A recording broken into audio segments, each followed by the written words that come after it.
So much. Thanks for having me here today. I appreciate the opportunity to talk about updates to the Washington State noxious weed laws and our noxious weed list. I'm just giving my presentation to respond here.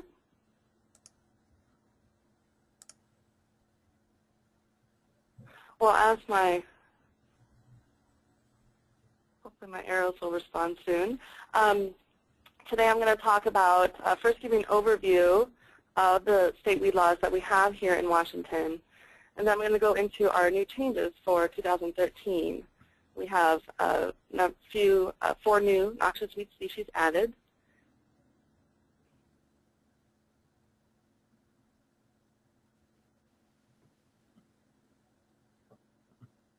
There we go. We have new species added to the noxious weed list, and then we also have some other changes that I'm going to review in the state weed laws. First, I did want to give you just a brief intro about who the Washington State Noxious Weed Control Board is. So the State Weed Board consists of 12 unpaid public officials. We have 9 voting members. These voting members represent different regions of the state, as well as an Eastern Washington and Western Washington public interest, and someone representing our weed districts. We then have 3 non-voting members, and these are scientific advisors. And then we have 2 paid staff members. That is Allison Halpern. She is the executive secretary of the State Weed Board. And then myself, Wendy Deskamp, I provide education and outreach to the public.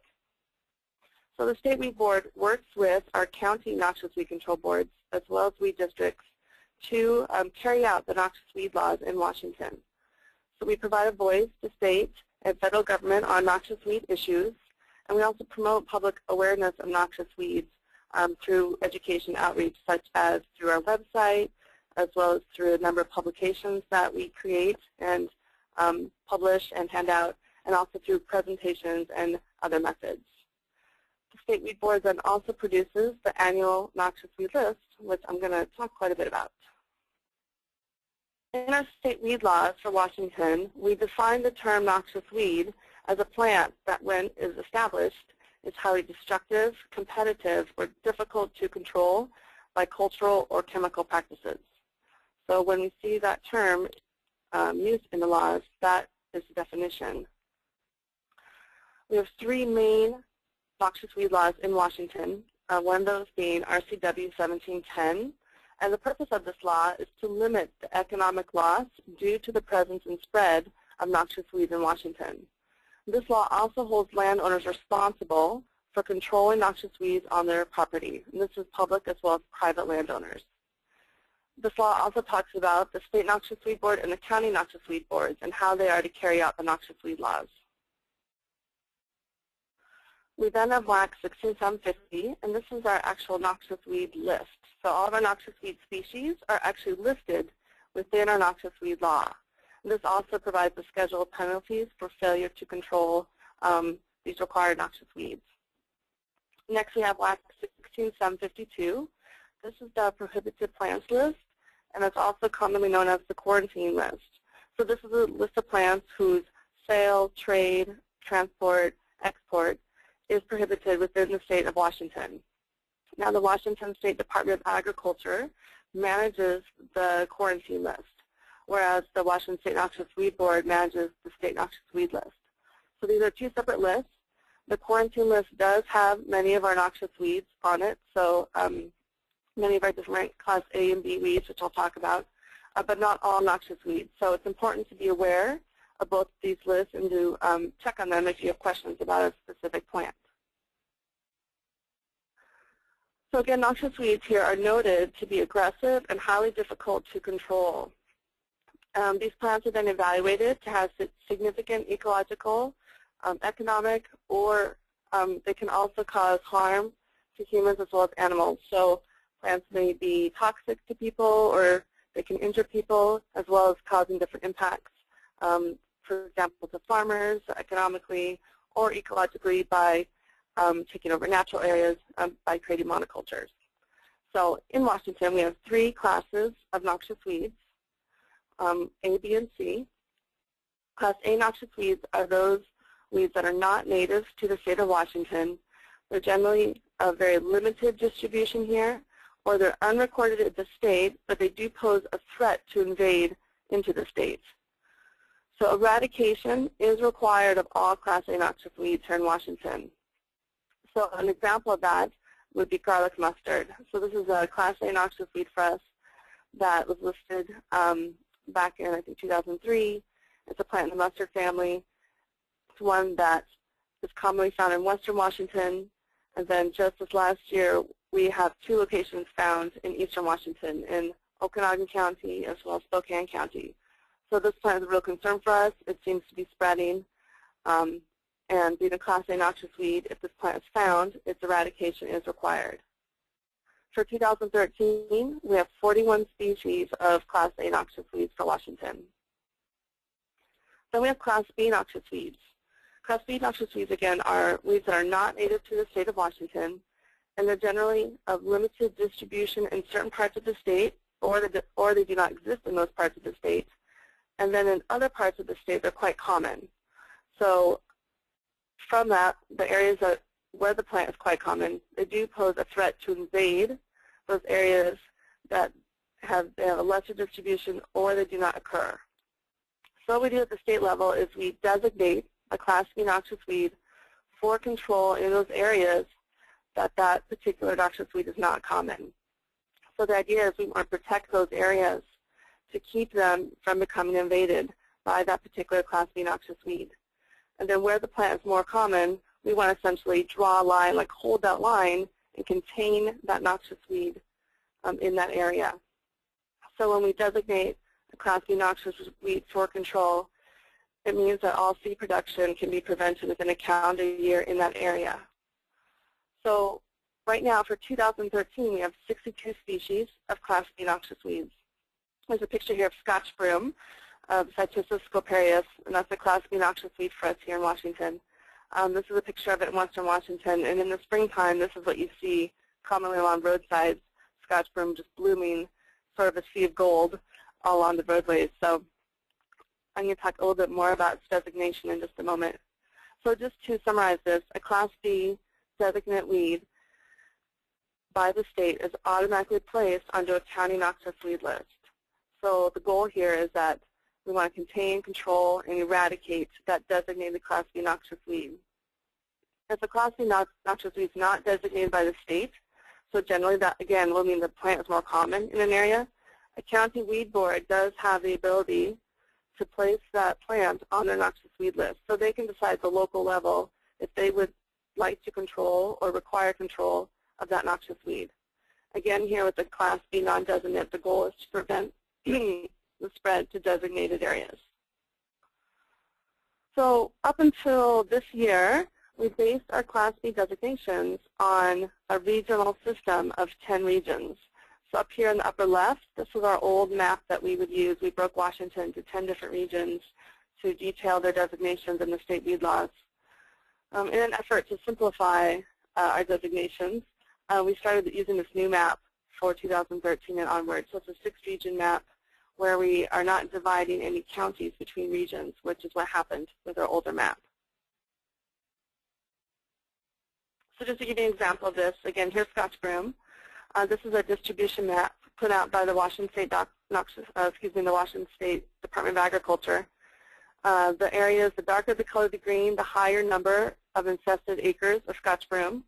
So here in western Washington, we have many counties with very dark green colors. So we have a high number of infested acres of Scotch broom. Whereas in eastern Washington, we have lighter green to white. So definitely it's not as much of a problem there yet.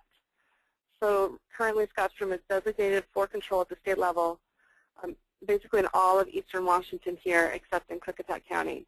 So the idea again is we want to keep Scotch broom from gaining a foothold in eastern Washington as it has, unfortunately, in western Washington. So we're drawing a line where we do not want Scotch broom to spread into.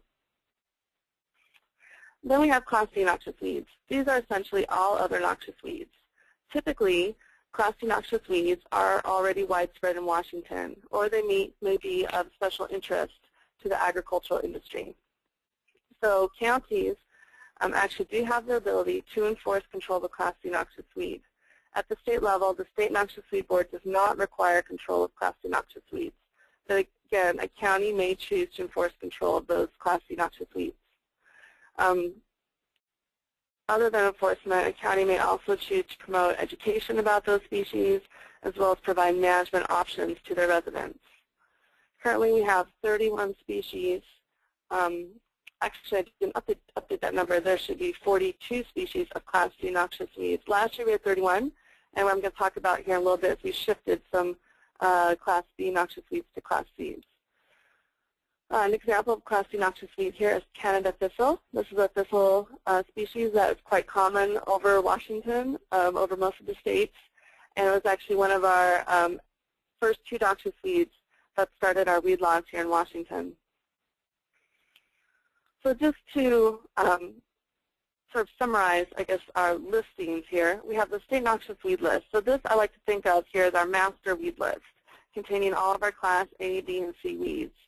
And then what happens at the county level, the counties then will create their noxious weed list from the State Noxious Weed List.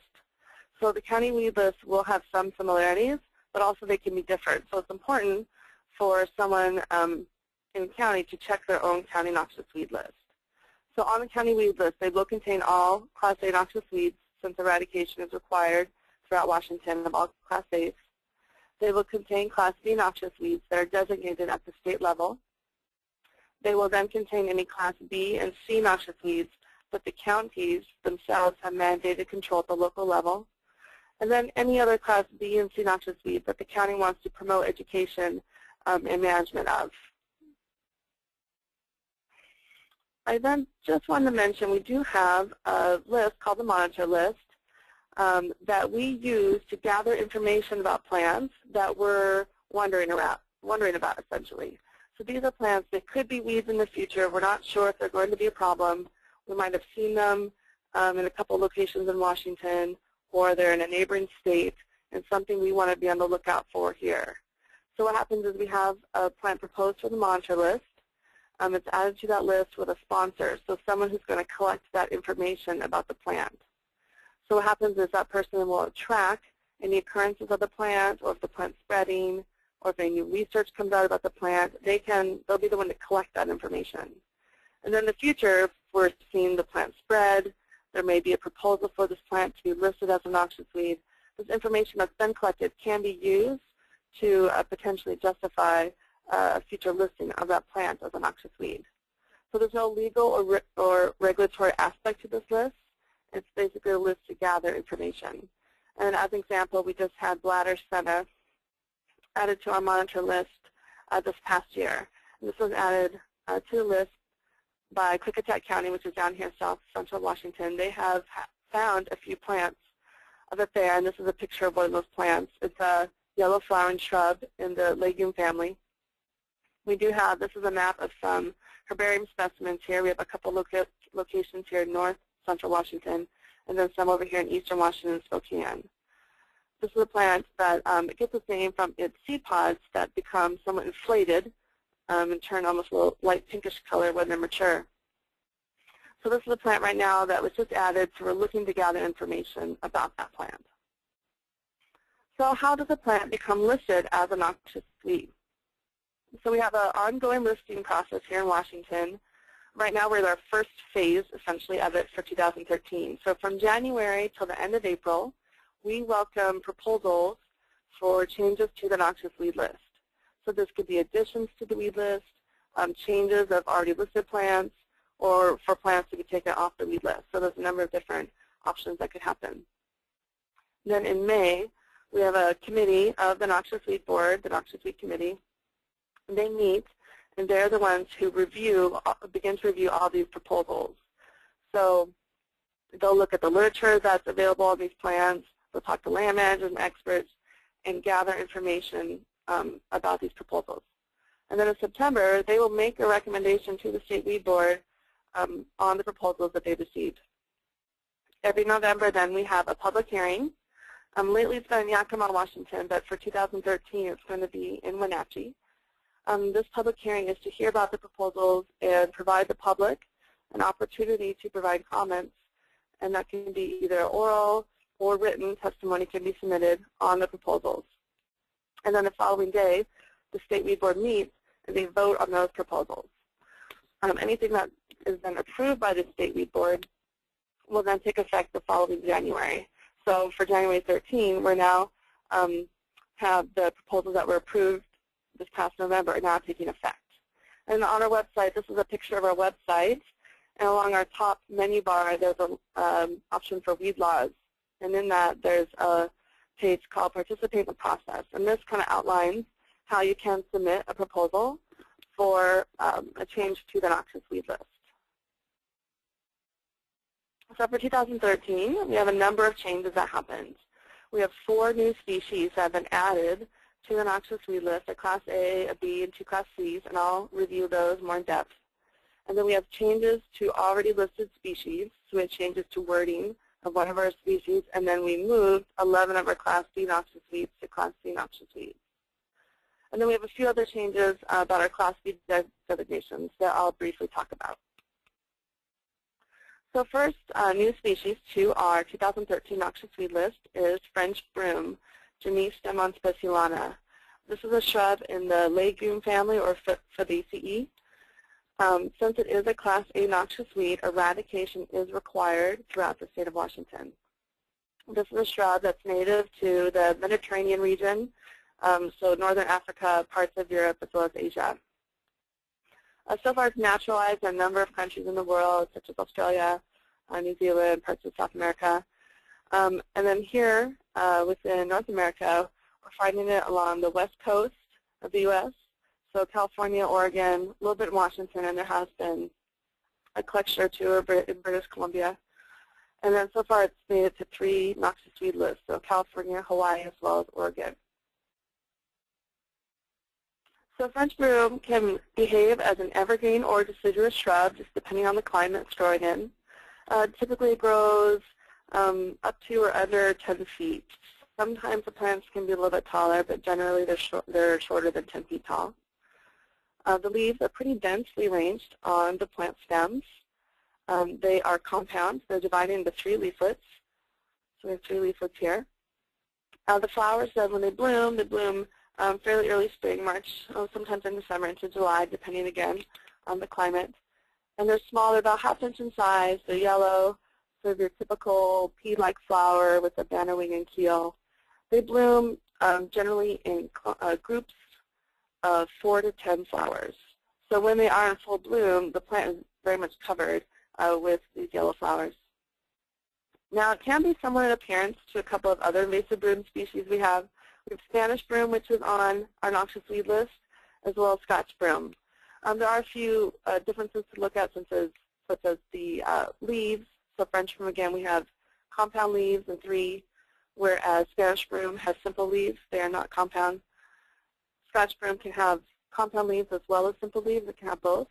But the Scotch broom flowers are larger. They're generally around 1 inch in size, and they're either single or in pairs along the stems, compared to clumps or clusters, racemes, that we see here of 4 to 10 flowers.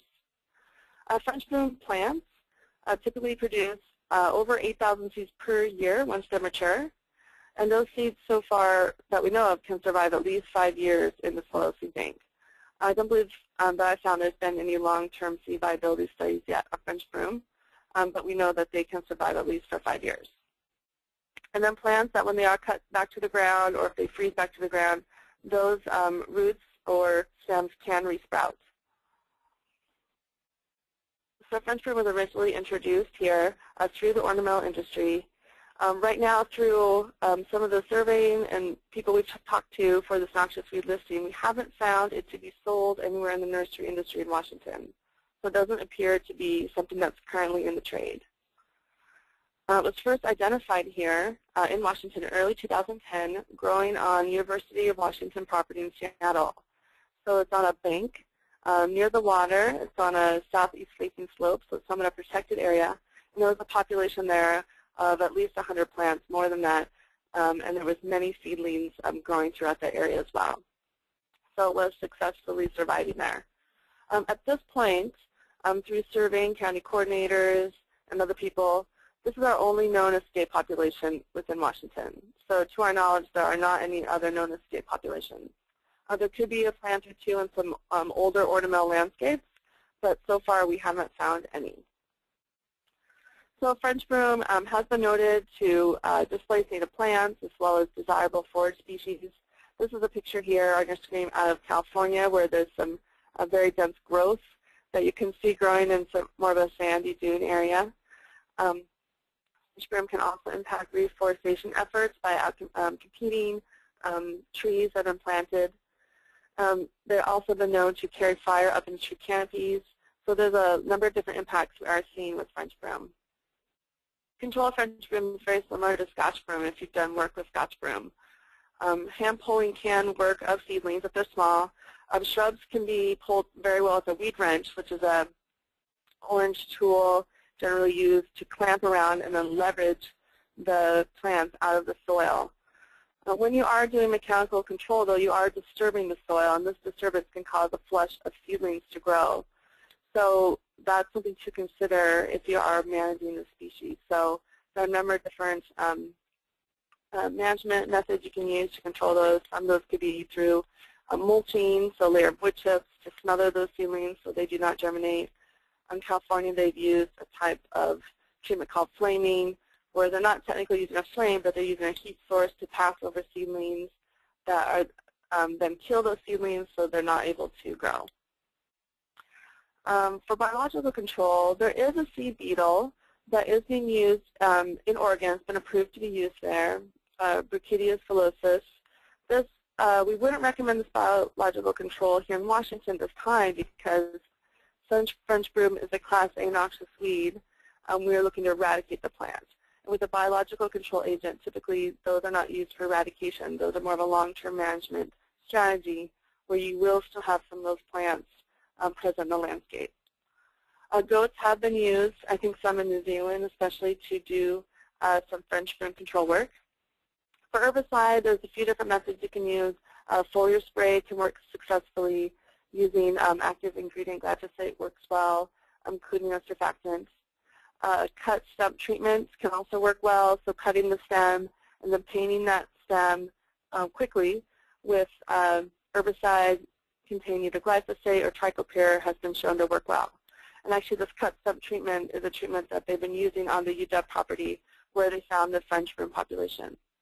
And as always, we make sure to tell everyone to read and follow the herbicide label carefully because that is the law. So next we have tall hawkweed, Hyraceum pilosoloides. This is a hawkweed species. We have a number of hawkweed species on our noxious seed list. This is another one they're adding to it as a Class B noxious weed. And at the state, we're designating this plant for control everywhere except in 2 counties in northeast Washington, Stevens and Pomeroy County. This plant is native to temperate parts of Asia and Europe, and so far has been listed as a noxious weed in 2 other states, Oregon and Montana. So tall hawkweed shares basically invasive characteristics of all of our other hawkweed species, so impacting rangelands, meadow ecosystems by outcompeting native plants and desirable forage species. We really see hawkweed species do well in mid to upper elevations, so in mountain meadows, it's common to see hawkweed species, as well as in areas with low soil fertility.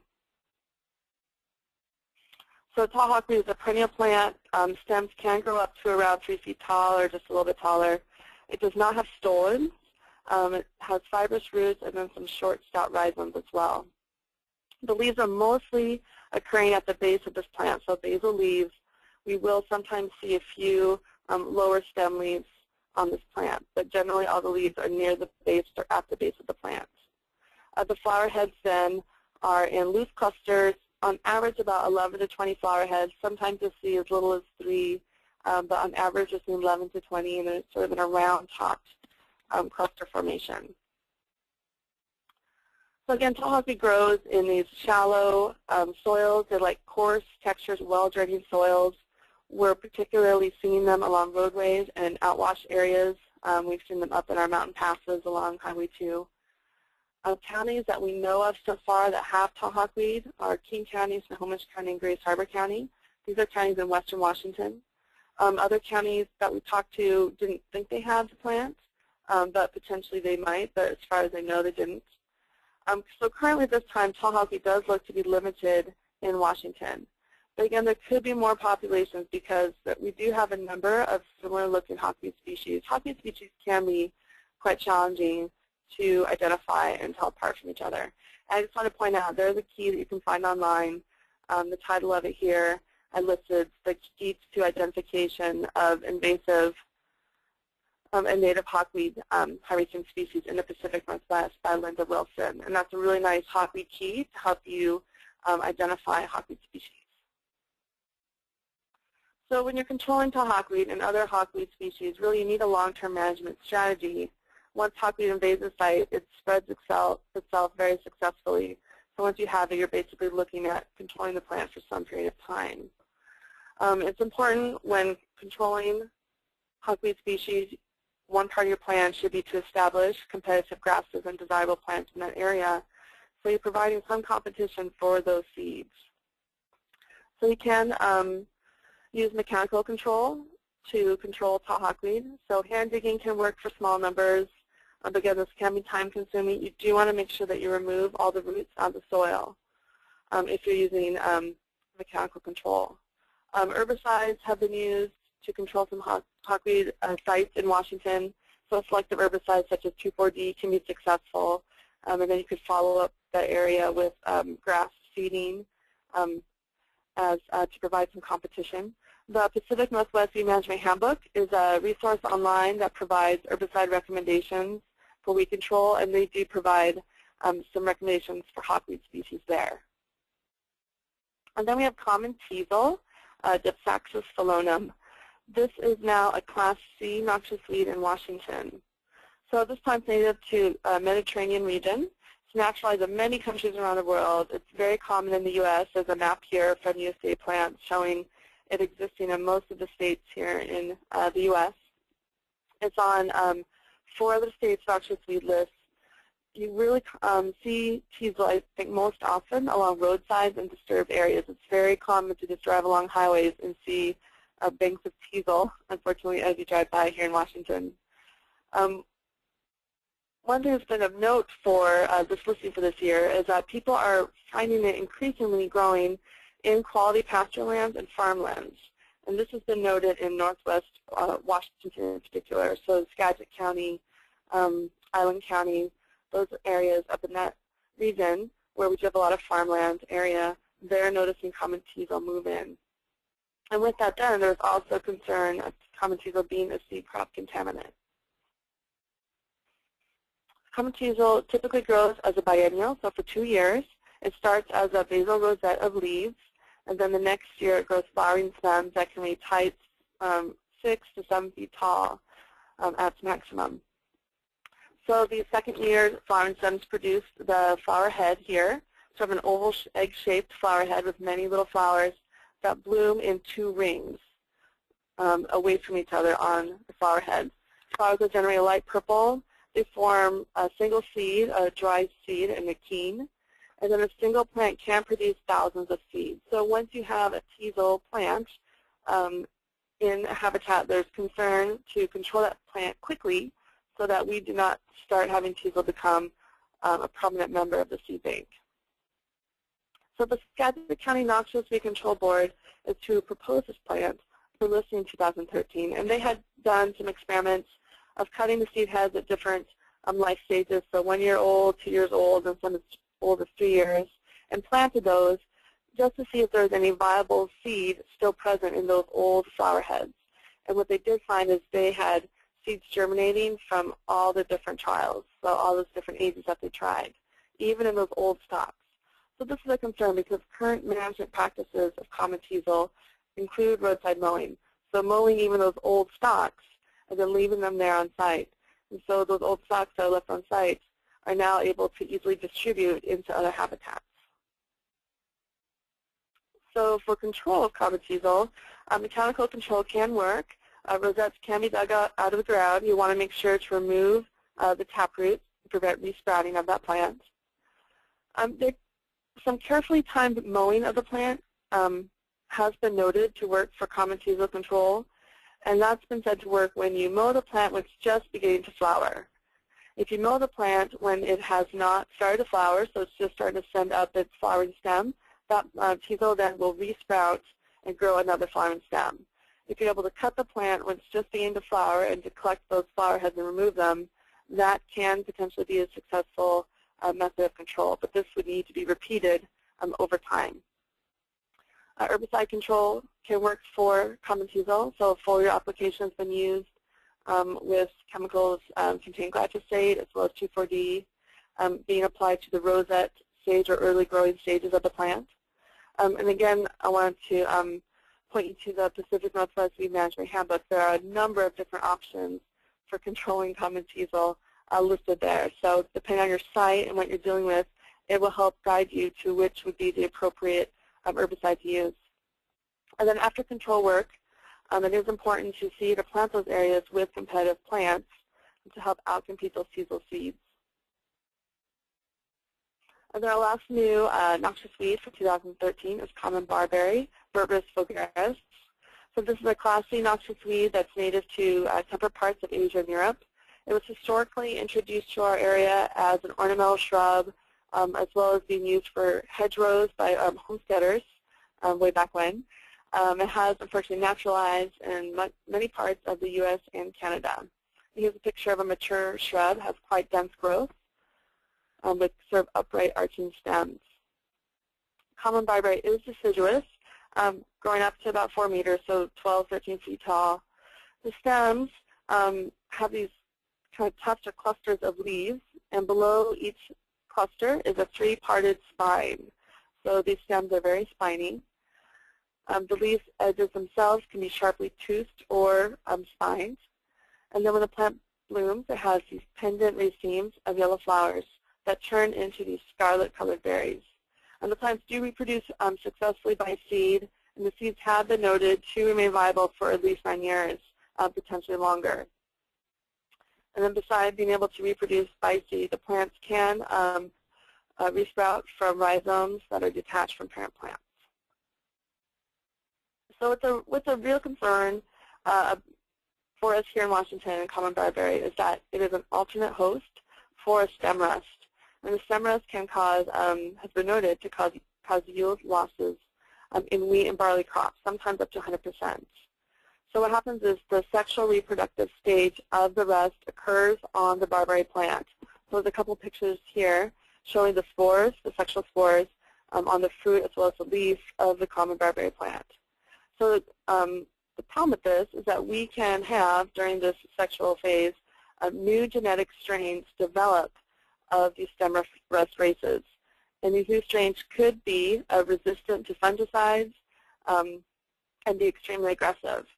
There's been a strain that's formed in Africa that's been extremely destructive to wheat crops there. So there's concern that we could have a situation like that happen here in the U.S., and we want to prevent that from happening. So the goal here is to remove those common barberry plants so the sexual reproductive stage cannot occur. There is a law on the books that was put into place quite a long time ago that does require the destruction of plants and weed-producing parts of the state. There was historically a removal program that ran up until the early 80s when it ran out of funding. Now, though, we did add common barberry to the Class C listing as a Class C noxious weed to help with our outreach efforts to educate people about the importance of removal. Recently, in the last few years, we've been seeing a higher occurrence of stem rust, particularly in northeast Washington. So this is really a topic that people, especially wheat farmers, need to know about and be concerned with. So for controlling common barberry, mechanical control can work. It can be time-consuming, and if you have a large shrub or large plant, it's generally not feasible just because the time it would take to remove it, and you need to try to remove as many of the roots as possible. If you have small plants or seedlings, then I think mechanical control is a good option. And remember, if you are working with these plants, it's good to protect yourself because they are quite spiny. Diana Roberts and Tim Murray out of WC Extension in Spokane have started to do some herbicide control work on common barberry. They've been trying some cut stump treatments using the label rate for brush sub treatment with Tordon as well as with imazapyr, and they're mixing those with the crop oil and applying those in summer for the Tordon and summer or fall for imazapyr, and they've been finding good results with that so far. And then they've also just begun to try foliar treatment.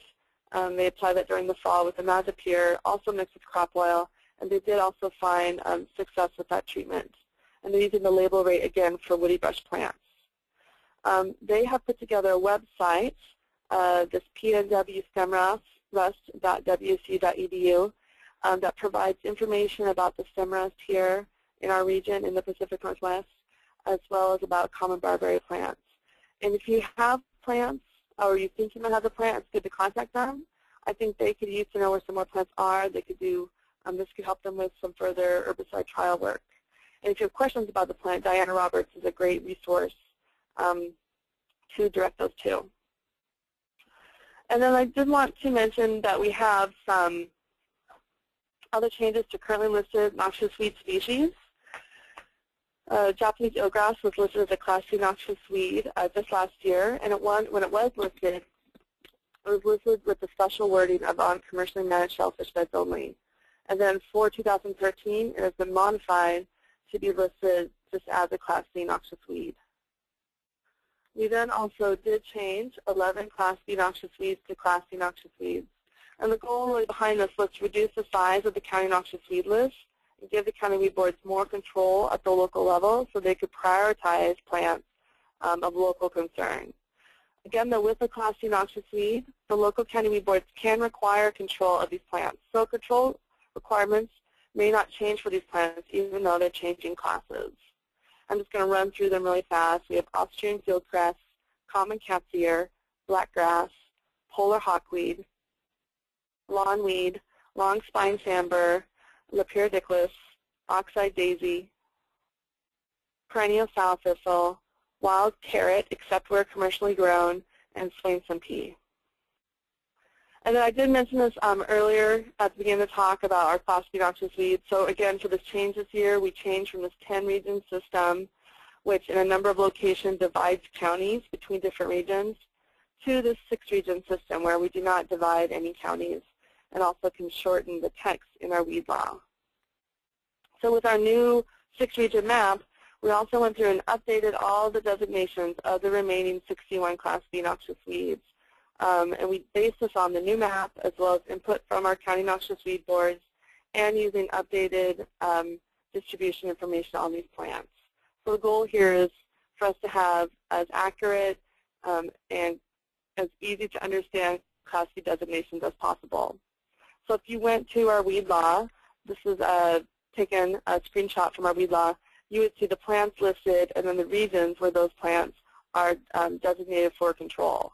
So our text actually within the weed law is shortened quite a bit with our new region system. And then with that, that's my talk today. Here's my contact information, my email as well as my phone, and then our State Noxious Weed Control Board website. And that's what I have, Steve. Okay, great. Thanks, Wendy. I'm going to try something a little different here that I haven't done, so it may or may not work. But